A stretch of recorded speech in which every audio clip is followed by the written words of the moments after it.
आप देख रहे हैं क्वेश्चन आवर। नमस्कार, मैं हूं अजय कुमार। चुनावी दंगल कुछ इस तरह से पारा गर्म करता जा रहा है कि आजकल खबरें दिखाएं उससे पहले चुनावी दंगल की बात करने पड़ती है।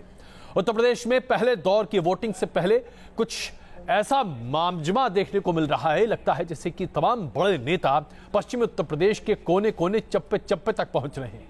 वायदे दावों की ऐसी बरसात हो रही है कि लोग नहाकर भी शायद गीले नहीं हो पा रहे। विरोधी और एक दूसरे पर आरोप प्रत्यारोप के दौर कुछ ऐसे हैं कि क्या कहा जाए। आइए आपको दिखाते हैं क्या है ये चुनावी मौसम। क्या आप अपने अखिलेश भैया को मजबूत बनाएंगे? भारतीय जनता पार्टी की लहर चल रही है। यहाँ अकेले बीएसपी की ही अपनी पूर्ण बहुमत की सरकार बनानी होगी। शब्दों की धार, विरोधियों पर वार।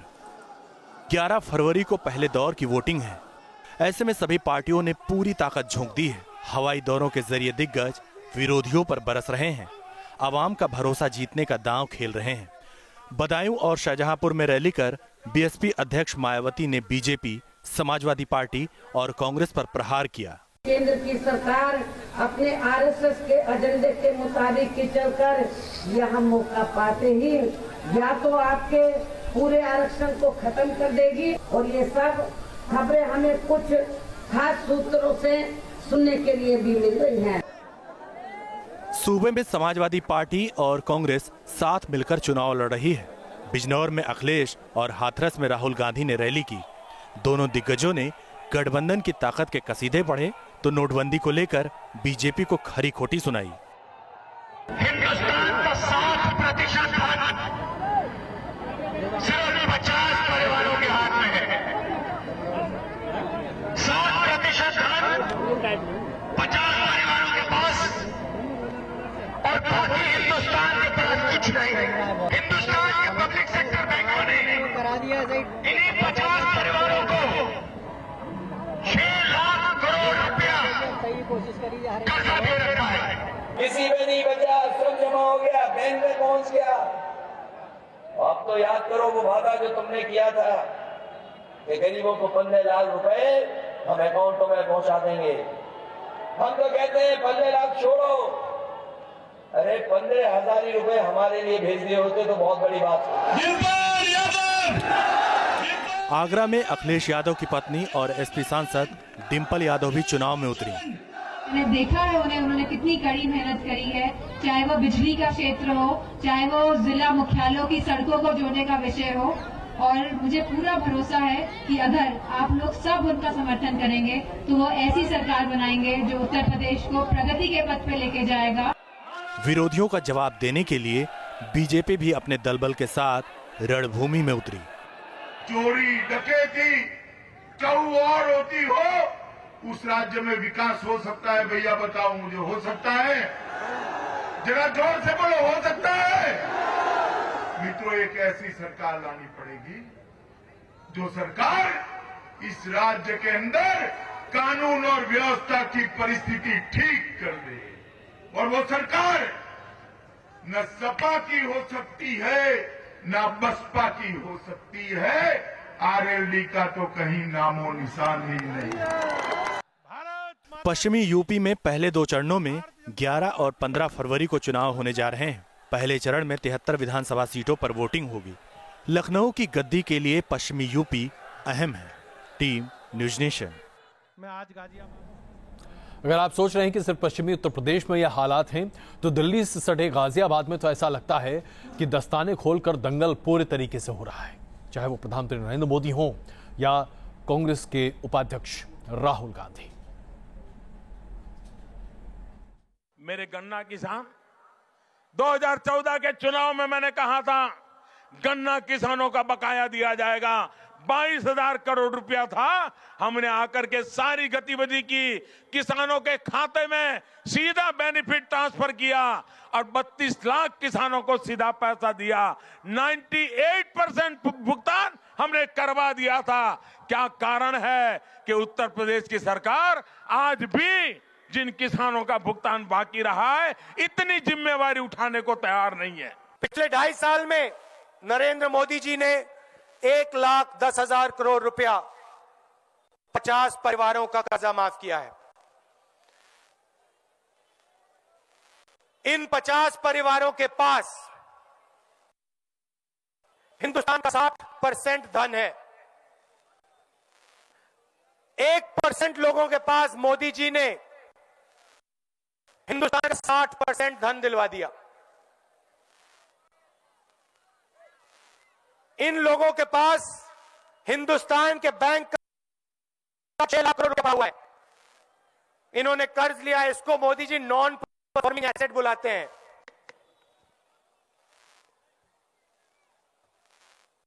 बैंक लोन नहीं दे पाए क्योंकि बैंक के पास, इन लोगों के पास बैंक का 6 लाख करोड़ रुपया पड़ा हुआ है। मोदी जी इनसे पैसा नहीं ले सकते हैं क्योंकि इन्होंने मोदी जी को बनाया है। जब आप मोदी जी को टीवी पे देखते हैं, इन लोगों का पैसा मोदी जी के एडवर्टाइजमेंट में जाता है। उत्तर प्रदेश में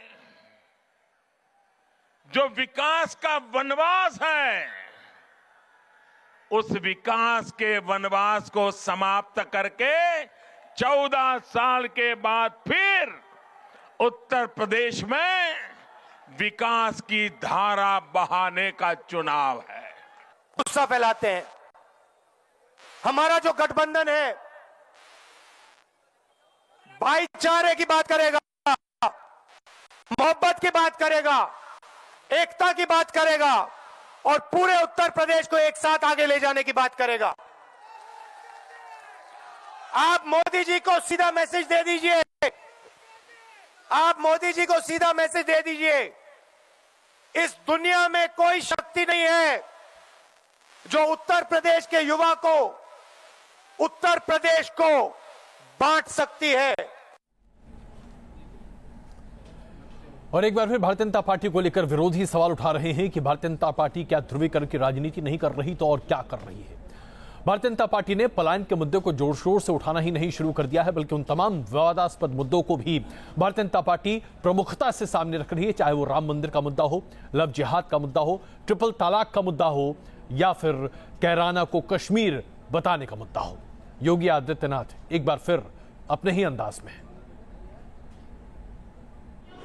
उत्तर प्रदेश में कैराना पलायन विवाद का मुद्दा गर्म है।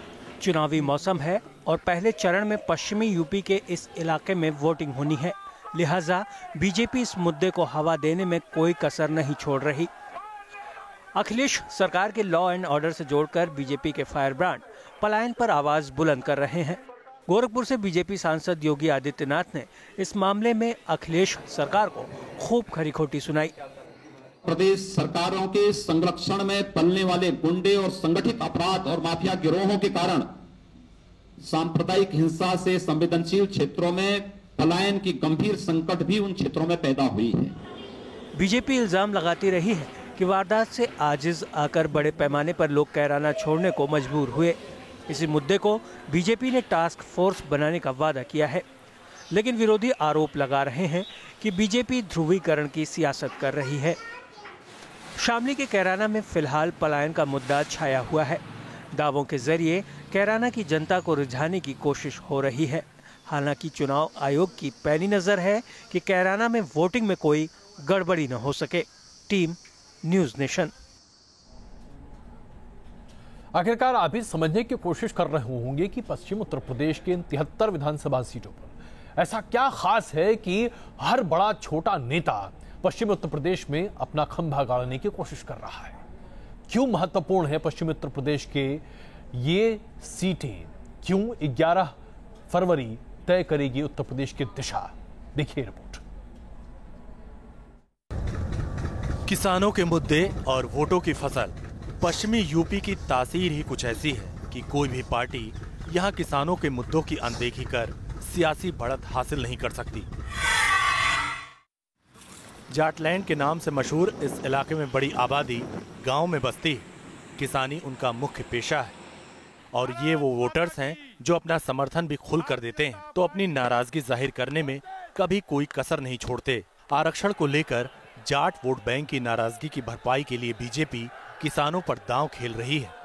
2014 के चुनाव में मैंने कहा था गन्ना किसानों का बकाया दिया जाएगा, 22,000 करोड़ रुपया था। हमने आकर के सारी गतिविधि की, किसानों के खाते में सीधा बेनिफिट ट्रांसफर किया और 32 लाख किसानों को सीधा पैसा दिया।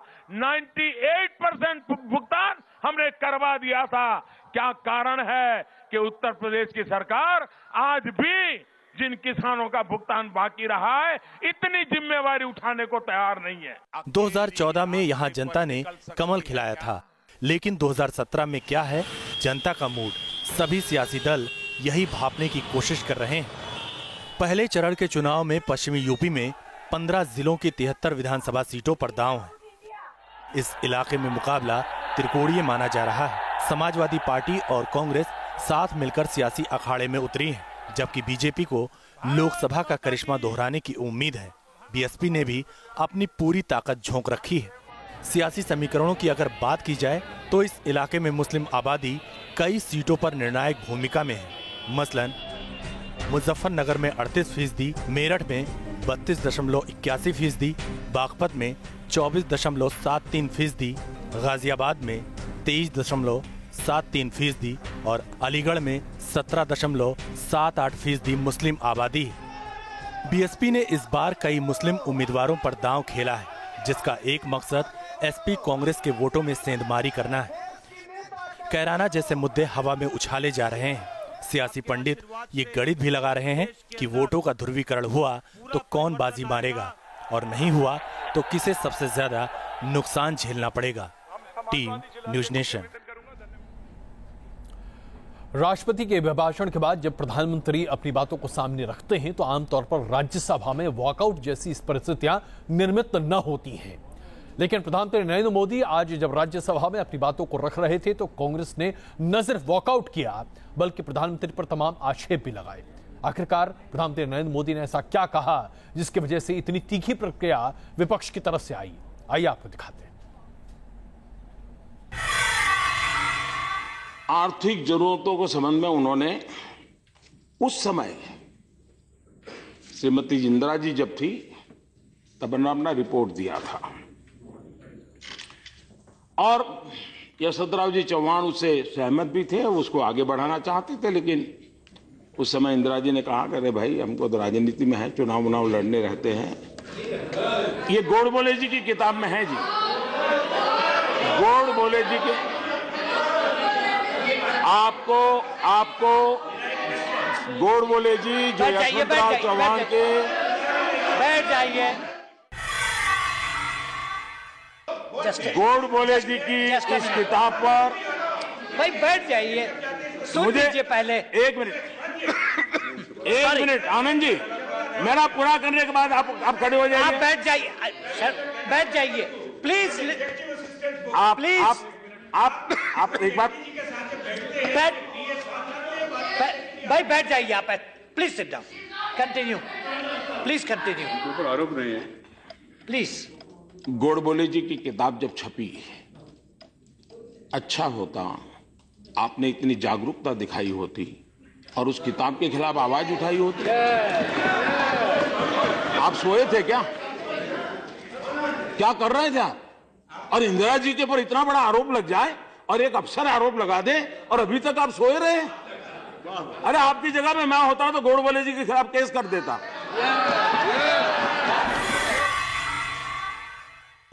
उन्होंने कहा था 26 अगस्त 1972, सर 12 नवंबर 1970 कोई शक्तिशाली और प्रतिष्ठित कमेटी की प्राथमिक सिफारिशों में से एक था विमुद्रीकरण।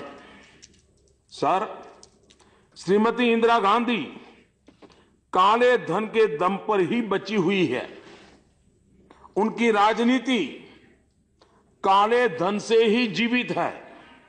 इसलिए न सिर्फ इस रिपोर्ट को लागू नहीं किया गया बल्कि 1.5 साल तक दबाए भी रखा गया। ये ज्योतिर्मय बसु जी ने 26 अगस्त को 1972 को कहा था।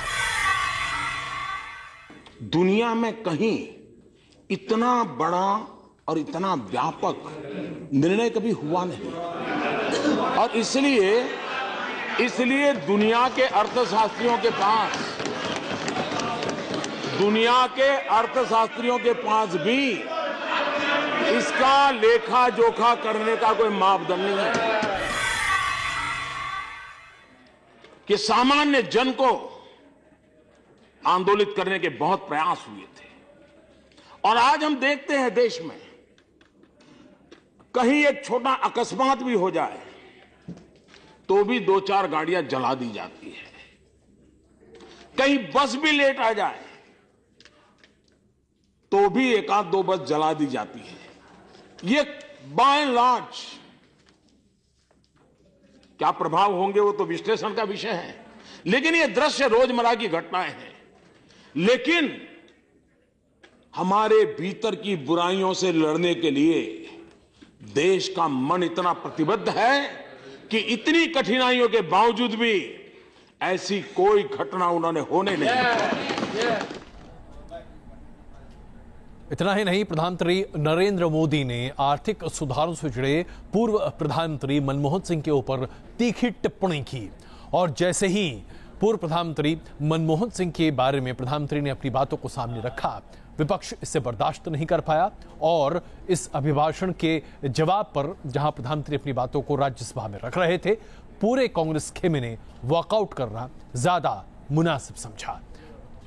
क्योंकि जिस तरह से अब टिप्पणियां आ रही हैं प्रधानमंत्री जी के बयान को लेकर, उसे लेकर भी अब चर्चा काफी तेज है।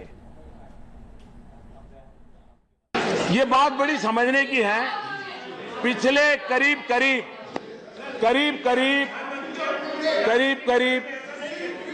30-35 साल से। शर्मा जी बैठ जाइए, please sit down, please sit down.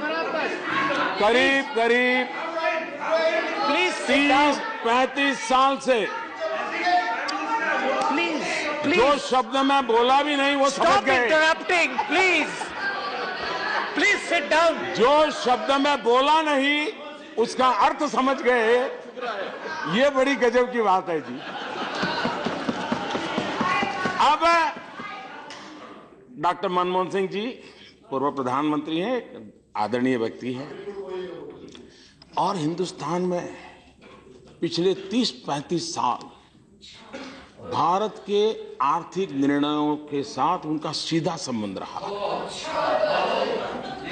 और निर्णायक भूमिका में रहा है। 35 साल तक इस देश में शायद ही कोई ऐसा अर्थ जगत का व्यक्ति होगा जिसने हिंदुस्तान के 70 साल की आजादी में आधा समय एक ही व्यक्ति का इतना दबदबा रहा हो।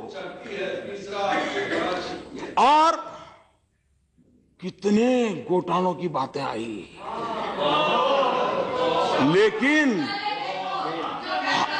खास करके हम राजनेताओं ने डॉक्टर साहब से बहुत कुछ सीखने जैसा है। इतना सारा हुआ, उन पर एक दाग नहीं लगा।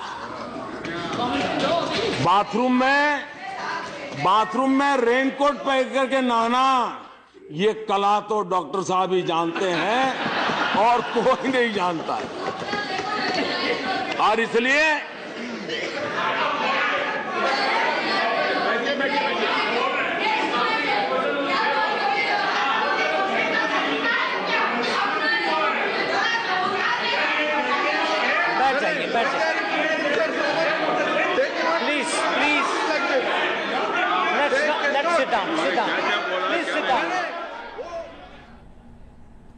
और इस बयान के साथ ही कांग्रेस ने वॉकआउट करना मुनासिब समझा और उसके बाद से तीखी बयानबाजी हो रही है कांग्रेस की तरफ से भी।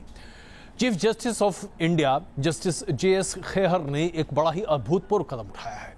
उन्होंने कोलकाता हाई कोर्ट के वर्तमान जस्टिस CS कर्ण के खिलाफ अवमानना का मामला दर्ज कर दिया है और उसके लिए हरी झंडी भी दे दी है। कोर्ट ने जस्टिस कर्ण से 13 फरवरी को सुप्रीम कोर्ट में पेश होने का निर्देश दिया है और यह अपने आप में पहला ऐसा मामला है। देश के न्यायिक इतिहास में पहली बार सुप्रीम कोर्ट ने हाई कोर्ट के किसी जज को अवमानना का नोटिस जारी किया है। सुप्रीम कोर्ट ने कोलकाता हाई कोर्ट के जस्टिस CS कर्ण के मामले में ये कार्रवाई शुरू की है।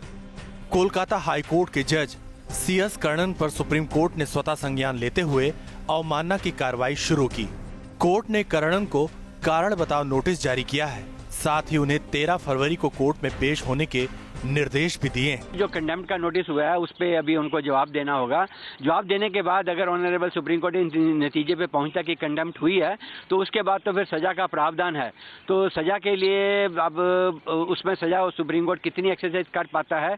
अब एक मामला और है, क्योंकि ये ऐसा पहली बार हुआ है, इसलिए ऑनरेबल सुप्रीम कोर्ट ने अटॉर्नी जनरल से भी सजेशन मांगे हैं। और ये क्योंकि अनप्रेसिडेंटेड केस है और इसके सारे पैरामीटर्स को एनालिसिस करने के बाद ही ऑनरेबल कोर्ट किसी नतीजे पर पहुंचना चाहता है।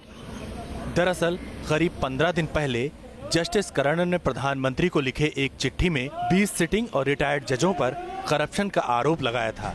सुप्रीम कोर्ट ने जस्टिस कर्णन के इस तरह के खत और अलग अलग जगह पर दिए गए उनके बयानों का संज्ञान लेते हुए ये नोटिस जारी किया है। जस्टिस कर्णन पहले भी विवादों में रहे हैं, जब उन्होंने मद्रास हाई कोर्ट में रहते हुए अपने ही चीफ जस्टिस के खिलाफ आदेश जारी किए थे। फरवरी 2016 में जस्टिस कर्णन ने मद्रास हाई कोर्ट से कोलकाता हाई कोर्ट के ट्रांसफर आदेश पर ही खुद ही स्टे लगा दिया था। यह आदेश जस्टिस TS ठाकुर की अगुवाई वाले कॉलेजियम ने जारी किया था। बाद में जस्टिस कर्णन ने इस मामले में माफी मांग ली थी। सुप्रीम कोर्ट ने अपने आदेश में कहा है कि जस्टिस फिलहाल कोई न्यायिक या प्रशासनिक काम नहीं करेंगे। साथ ही वो तत्काल प्रभाव से अपने पास मौजूद सभी फाइलों को कोलकाता हाई कोर्ट के रजिस्ट्रार को सौंप देंगे। क्या जस्टिस कर्णन को दोषी पाए जाने पर उन्हें जेल भेज दिया जाएगा? क्या जेल भेजे जाने की स्थिति में वो अपना पद खुद गंवा देंगे, या फिर सुप्रीम कोर्ट संसद से उन्हें पद से हटाने का प्रस्ताव लाने की सिफारिश करेगा? अपने आप में ये ऐसे सवाल हैं जिनके जवाबों को लेकर अभी कानूनी जानकारों की राय एक मत नहीं है। वो इसलिए क्योंकि देश के न्यायिक इतिहास में ऐसी स्थिति पहले कभी बनी नहीं है। वीडियो जर्नलिस्ट सुमित कुमार के साथ अरविंद सिंह, न्यूज नेशन, दिल्ली। और ये खबर दिल्ली और उसके आसपास के रहने वाले हर व्यक्ति के लिए बहुत महत्वपूर्ण है। आप दिल्ली या NCR में रहकर ये समझते हैं कि आप बेहतरीन जगह रह रहे हैं, सुविधाएं हैं आपके पास, आप एक अच्छी जिंदगी जी सकते हैं। लेकिन क्या आप इस बात से वाकिफ हैं कि दरअसल आप अपने फेफड़ों में सिर्फ धुआं भर रहे हैं और वो धुआं शायद कई पैकेट सिगरेट के बराबर है जो आप रोजाना पी सकते हैं। इतना ज्यादा प्रदूषण दिल्ली और NCR में है कि साल 2016 बदनाम साल माना जा सकता है। आइए आपको दिखाते हैं दिल्ली और NCR के आसपास रहने वाले तमाम लोगों की जिंदगी कैसे यहां की तमाम सरकारों की बलि चढ़ रही है। लेकिन कोई इसके बारे में चर्चा करने को तैयार नहीं है, क्योंकि ये मौत बस बिना आवाज, बिना दस्तक के आने वाली है। 25,000 लोग प्रति महीना मर रहे हैं सिर्फ प्रदूषण की वजह से। क्या कोई सरकार इसके बारे में कुछ कहने को तैयार है? दिल्ली की फिजा लगातार जहरीली होती जा रही है। राजधानी का बढ़ता प्रदूषण लोगों का दम घोट रहा है। हर रोज प्रदूषण से 8 लोगों की जान जा रही है। हालात दिनों दिन बेकाबू होते जा रहे हैं और लोगों के लिए यहाँ सांस लेना दूभर हो गया है। दिल्ली NCR में प्रदूषण के मामले को लेकर सुप्रीम कोर्ट ने एक बार फिर से चिंता जाहिर की है। कोर्ट ने कहा है कि प्रदूषण से निपटने के लिए केंद्र और राज्य सरकार को जल्द एक्शन लेने की जरूरत है। कोर्ट ने बोस्टन के एक संस्थान के अध्ययन का हवाला देते हुए कहा है कि दिल्ली में एयर पोल्यूशन से जुड़े बीमारियों से हर साल 3,000 लोग अपनी जान गंवा देते हैं। कोर्ट ने विश्व एलर्जी ऑर्गेनाइजेशन की पत्रिका का हवाला देते हुए कहा है कि साल 2013 में जो रिपोर्ट सामने आई है वो भी भयावह तस्वीर पेश करती है। उत्तरी दिल्ली के चांदनी चौक में रहने वाले छात्रों में से 66%, पश्चिम दिल्ली के मायापुरी में रहने वाले छात्रों में से 59% और दक्षिणी दिल्ली के सरोजनी नगर में रहने वाले छात्रों में से 46% छात्रों को एलर्जी वाले लक्षण हैं। दिल्ली में प्रदूषण के बढ़ते स्तर के लिए कोर्ट में भारी यातायात को जिम्मेदार ठहराया गया है। सुप्रीम कोर्ट ने NCR के उद्योगों में तेल और कोयले के ईंधन के तौर पर इस्तेमाल पर रोक लगाने के लिए केंद्र को 4 हफ्ते की मोहलत दी है। Team news nation.